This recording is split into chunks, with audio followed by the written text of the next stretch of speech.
What's up, folks? It's Tim Wheaton with Calf Kick Sports, and of course, joined as always by Ash. Ash, we got a special guest today. Tell him what's going on. Oh man, it's gonna be so fun. Just looking at his first fight, Jerald, man, you're a monster. Honestly, like that was ridiculous. I watched it like twice, and yeah, the pace you put on the guy, man, incredible. So I'm really happy to talk about the fight and training, everything else, man. But yeah, thanks for coming on the show, Jerald. Absolutely happy to be here, guys. Jerald, Spohn, look at you. You got a studio set up. You have your own podcast, right? Tell us everything. Where you got your fingers dipped into a lot of stuff. What's going on in your life? Absolutely. So our podcast is called Hard to Kill, and it's more than just the literal translation. So it's hosted by myself and Drew Dixon, who's also an MMA fighter and coming up on making his pro debut here somewhere in the next few months, maybe a year or so.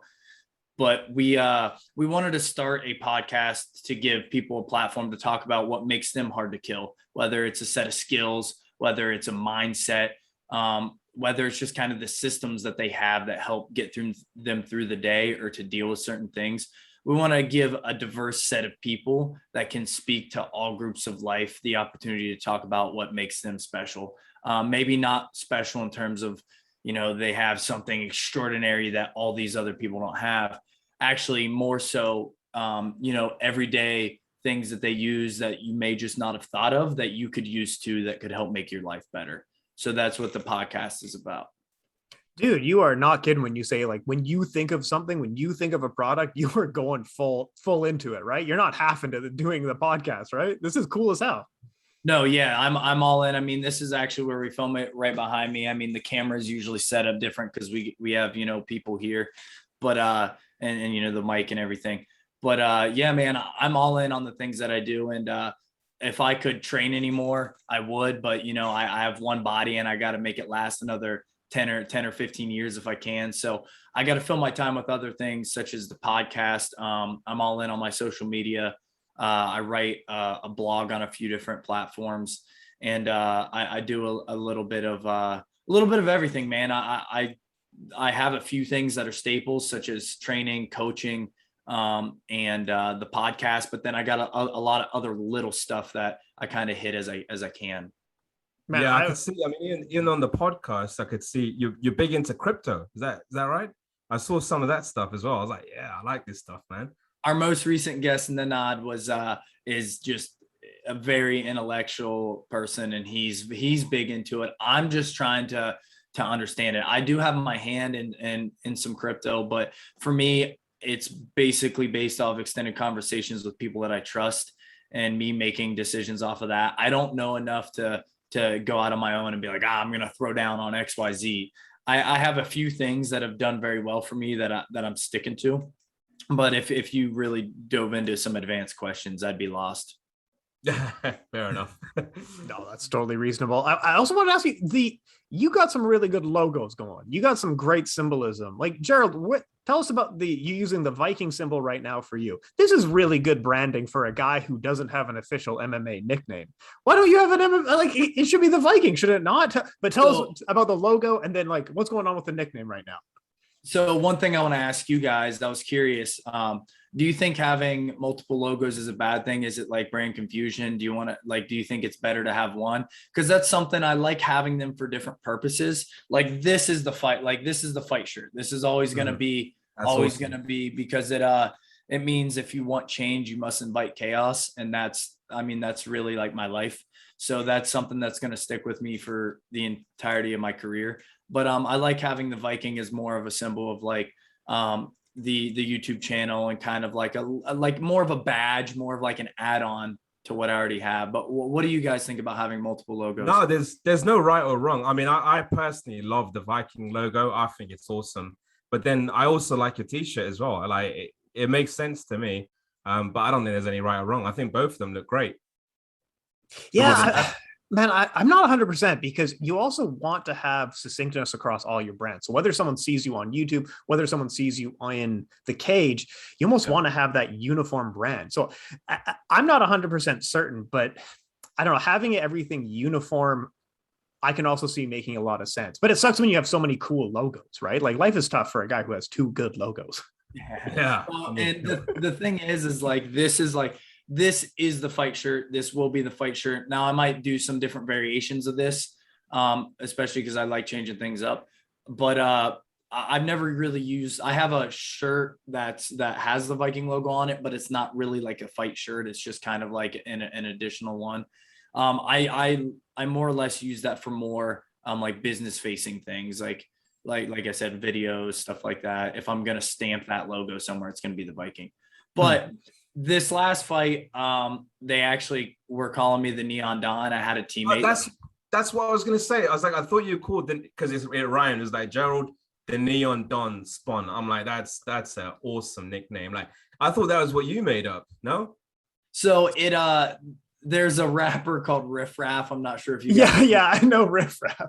But he goes by 1,000 different nicknames, one being the Neon Don. And I think he's like his music's good, but like he's just hilarious. Like his lyrics are funny. And the first time I got my hair braided, one of my teammates were like, dude, you look like the ginger Riff Raff. And he just kept calling me the Neon awesome. Don. So like I was like, you know what? Like I haven't had one to this point. It's my career. I get to decide what I want to do. I want to have some fun. Let's go with the Neon Don. But here's my plan moving forward. And here it's kind of like with the logos, except for I'm never going to have this many logos. I want to pick a new fight name for every fight. And I'm going to go into like categories. So for this next one, I'm going to be Jerald Pet Detective Spohn, and I'm going to do all my pre-fight interviews as Ace Ventura. And then I want to do that for every fight, because who the hell does that? Fans can help me pick my next nickname. You know, we can go all over the place. That's awesome. This is such a good idea. Oh man, there's so many avenues you can pick. Like you can pick, like you said, you can just do a whole bunch of Jim Carrey characters. You can do like, you can do early like UFC fighters. Like you can just do the cast of UFC 1 or something like that. There's so much you could do with this. Yeah, there's a lot of different directions, and that just makes it fun. It gives me something else to do, and it engages people, and that's what I want to do. I want to engage people.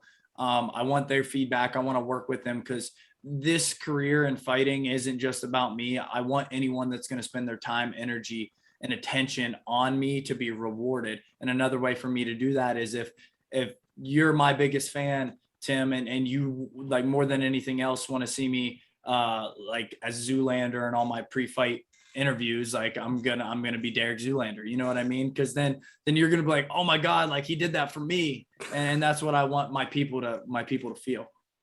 Dude, this is the best. That's the best. Well, I also wanted to ask you, I didn't expect Riff Raff to come up. Are you a hip hop guy? Because I put Viking metal here and we could talk about Viking metal, but did you want to talk about hip hop instead? I'll talk about anything. Honestly, I'm more of a hip hop guy. I do like rock as well, but it's funny enough, I have like no knowledge of Viking metal. I've had people bring it up to me, but yeah. All right, Matt, who are your hip hop artists, and who are maybe your quintessential albums, quintessential artists that you always go to, or very formative music that you had? I started with like Lil Wayne and Eminem, you know, being like a little 13-year-old on the school bus, like just jamming out with an MP3 player, you know. Anyone under 20 right now is like, what the fuck's an MP3 player? Yeah. But you know, that's where it started. And man, I like a lot of different artists. Like I've been jamming out to Kevin Gates and Schoolboy Q a lot recently. Jack Harlow is awesome. You know, he's bursted onto the scene, and I like a guy that's got like really tricky lyrics. I like a catchy beat and like fun lyrics. And like that's why I love Lil Wayne, because like I'll be in the middle, like just vibing to a song, like really into it, and then I'll catch him saying some shit that makes me laugh, and I'm like, that's awesome. Like I'm in the middle of like really enjoying the song, and then I kind of like, you know, laugh at something he says. So no, he's legend funny.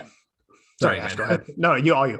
Is there anything specific, like in terms of music, that you like? Yeah, this is a great song to train to. Like anything you're listening to, that like, this is my jam to train to at the moment.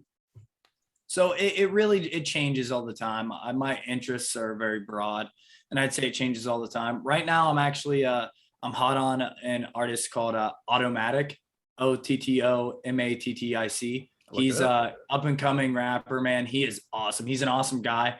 I sent him one of my fight shirts and I walked out to one of his songs for this last fight. And he was so hype. He sent me one of his shirts. And then also him and I are going to work together to make a walkout song. So I'm really excited to see what comes of that. Yeah, this is the best. Man, that is awesome. Just going into your fight, yeah. I mean, I got to speak about this because there's a couple of things I noticed. So, you actually weighed in, slightly under the welterweight limit, and I was thinking, like, just automatically, like, do you cut much weight to get to welterweight? I normally do. So I had a meniscus surgery back in November, and I was being just very stringent on my diet because I didn't want to just, stop working out, sit on the couch and blow up and get fat. So I almost overdid it. Like I ate super clean, but my metabolism's crazy. And I'm also just like, I kept busy. Like I kept working out and stuff. And for my previous fight, I was walking around at 192, 193, and it was tough to get down to 70, which is what I prefer. Because I got a little bit of extra weight and strength. But after that surgery, I was walking around 82, 83. And in between November and when I made my pro debut, I was mostly focused on getting my knee healthy and then just getting back to like fighting. Like I was like, okay, I don't need to be the strongest guy right now. I just need to make sure I can fight. So not much of my focus was on strength. And I just like, as we rolled into fight camp, I was maybe 85, 86. So I put on a few pounds, but I didn't put much of it back on. My body, if I don't really dedicate to the weights or eating an extra amount, stays at like 185, 186. But if I'm really hitting the weights and upping my calories, I can get up to 92, 93, which is where I plan to be for my next one. I want a harder cut. That cut was easy. And there were some circumstances leading up to the fight, which led me to be a little lighter. Yeah. I mean, it didn't show though. You completely dominated the guy. No disrespect to the guy, but yeah, there was a complete different level. And you seemed very strong, man, at that weight. But obviously, if you came in with problems, that makes the second fight even more intriguing, doesn't it? Oh, absolutely. Yeah. I want to become scarier and scarier every time I get out there. So there's always going to be something. And that's the thing. My thing's always been cardio. There was one fight for the camp. I was like, you know what? Like, even though this has been my thing and I feel like I don't really need to spend extra time on it. Let's see what I can do here. And I just like focused on upping the cardio, and I came out like even with even more pressure. And I was like, holy shit. Like if I focus on something, I can really push it further. So, really, whatever I focus on in the lead up to a fight, like you're going to notice, because when I put my, put in the work, it's seen. Nice. What does your cardio routine look like? Because both of us noted like how impressive this guy's cardio is. Yeah.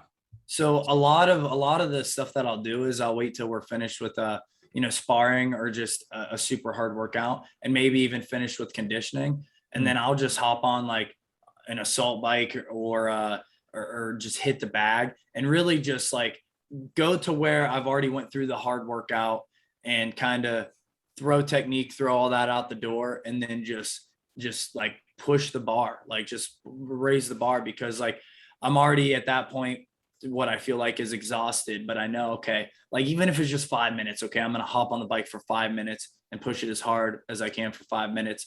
You do that every day for a matter of months, and then that bar's up here, even though it was right here before. So, stuff like that. I mean, even it's not complicated. People make it way too complicated. If I get exhausted during a workout and then go in front of the bag and just smash the bag for 5 minutes, like then when I'm exhausted in a fight and it's the third round and I'm just right here and I need to get inside, it's going to feel like I did when I was exhausted after that workout. So it's not rocket science. You just got to think about it a little bit. Yeah, it's creating muscle memory, right? And that's where you want to be when you go back to instincts, because a lot of fighting, you're not thinking so much. It's hard to think when you're in a fight. It's a lot of instincts. And if your instincts are linking to muscle memory, you're good to go. And when you felt that way before. There have been times in fights where I'm like, where I've legitimately, it's a split second thought, but it's like, you think like, fuck, I'm tired. And then you're like, I've been here, I'm good. Like, and if you're not prepared, what happens is I would assume, I've never actually thought this because I'm always prepared, but I would assume it goes like, I'm tired. Then it's like, shit, what am I going to do? So for me, anytime I think like I'm tired, I'm like, I've been here, I'll be fine. No problem. Ash, question? Yeah, no, I was gonna say, in terms of, that first fight, obviously you came in like hot, man, straight away. Is there any plans to kind of, take it some time off, or do you want to go straight back in there, really? We're looking to fight in late October, and I personally would have been more apt to turn it around a bit quicker. I didn't take any damage or anything. I lost my dad about a month before the fight, and it's although I feel good physically and mentally, I need to allow myself the time to be a person, and I'm still training and everything, but it's more of a precautionary, like I want to allow myself this at this point in my career, because if if I try to keep sprinting, I'm eventually going to hit that wall, and I'm just trying to avoid doing that early in my pro career where it could make a big difference. Maybe it's not this last, we didn't see any change in this last fight, but maybe if I ran one real quick, then maybe, this second fight week, I'm dealing with some anxiety or something because of that. And then I'd lose a fight I should win. So I'm just kind of taking precautionary measures, giving myself some time. Yeah, it makes sense. No, and I'm sorry for your loss as well, but hopefully going into your next fight, a little bit fewer distractions, and you can kind of go in with a clean slate almost, right? I know it's a little ways away yet, looking at October though. For sure. And man, I didn't give myself any break. If anything, I think maybe I just wanted to be distracted, with that having went on. I was in the process of shopping for an engagement ring when it happened. So I was just like, well, fuck, like I'm still going to fight and I'm still going to get engaged. So I got the ring, I trained for the fight, I won the fight. A week later, took my now fiance to Colorado, proposed to her, and it was a lot of good, but good stress is still stress. So It was shortly after that trip, I kind of felt the good stress from the fight, the good stress from the proposal, and then like the stress from my dad and everything, and it all came crashing down on me, and just kind of I had like my days were very much like this mentally. And I decided like, okay, it would be smart for me to give myself some time, because my body and mind clearly were asking for it. They were showing me the signs. And I think that's a big thing people miss a lot of times. Like if you feel certain ways, obviously we all have our off days every once in a while, but if you consistently have some sort of feelings, that's your body and brain trying to tell you something, and you should probably listen to it. Yeah, 100%. Yeah, I mean, with fighting as well, it's so easy to just be a tough guy and trying to tough it out. So that's quite refreshing to hear, to be like, look, I need an actual break. Whereas you got a lot of guys in the industry that will just try and tough it out, and just old school approach, just hammer it out and hammer out the training, really. So yeah, that's quite good to hear. I lived a whole previous life wrestling where I gutted out injuries and mental anguish, and I don't need to prove to myself or to anyone else that I'm tough enough to go through shit. So if it's not in the middle of, if it's not in a fight, not in a competition, I'm totally okay with picking my battles.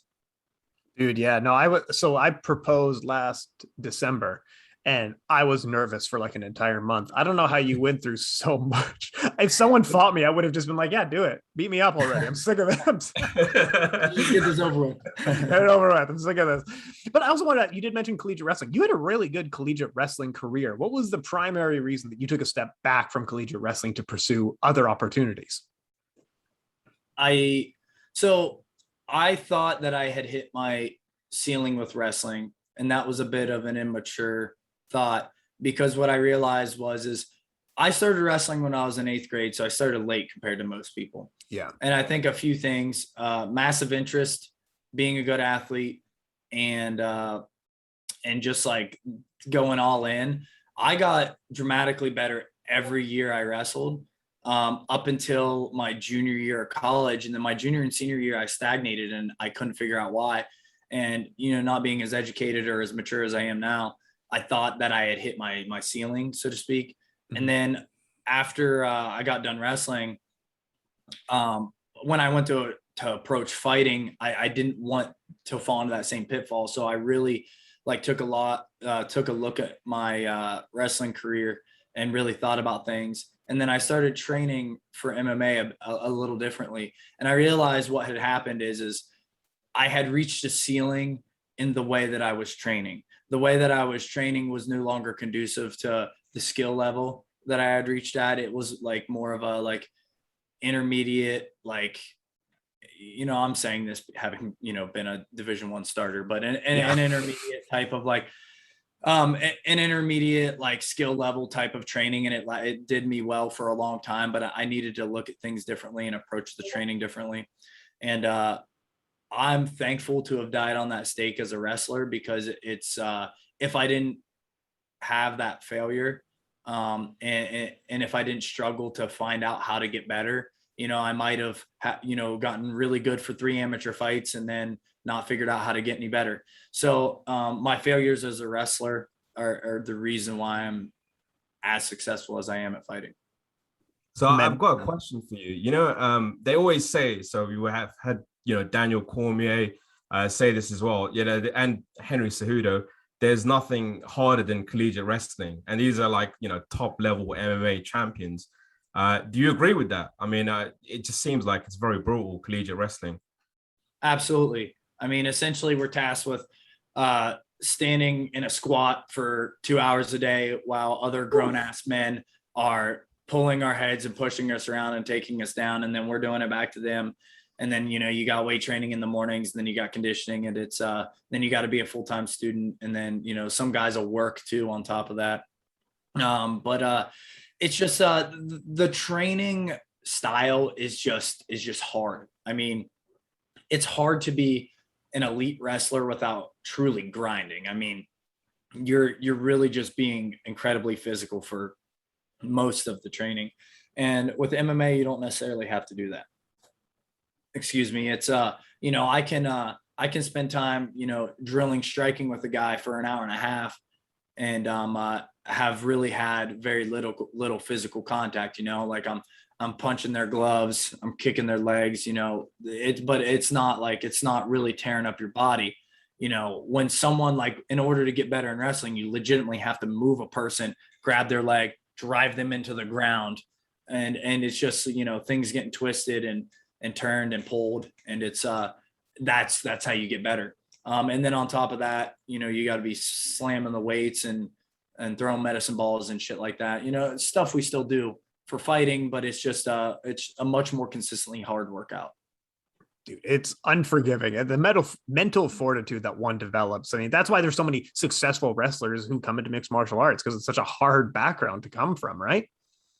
Yeah. It's incredibly tough. I encourage any and all parents to get their kids into it, not necessarily because they think that they'll be an all-star wrestler, but because it'll make them a great person. It'll make them great people. Yeah, that's fair. That's fair. Now, I ask all the guests this question on our show.